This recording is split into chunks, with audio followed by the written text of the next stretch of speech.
Дякую. Ну що, може, по традиції, ми ж в Одесі. Ну-ка, разом.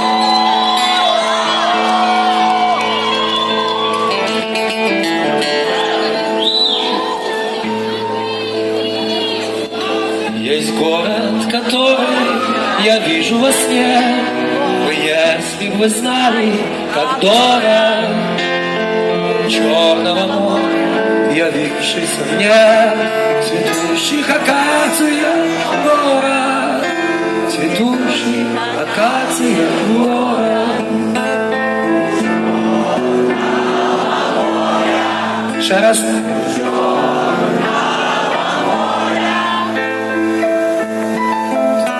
Есть море, в котором я тону, на берег вытащен счастью.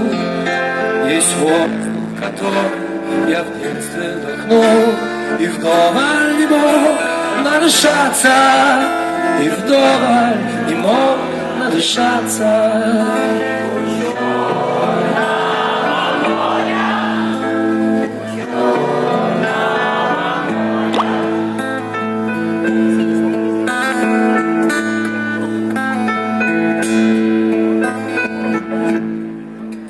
Родная земля, где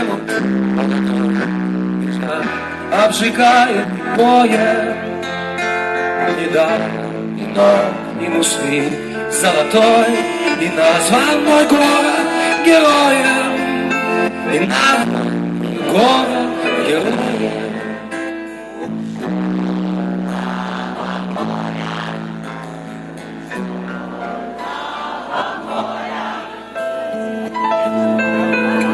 А жизнь остается прекрасной всегда, хоть старишься ты или молод, но с каждой весной все тянет меня в Одессу, мой солнечный город, в Одессу, солнечный город, у Черного моря. Черного моря.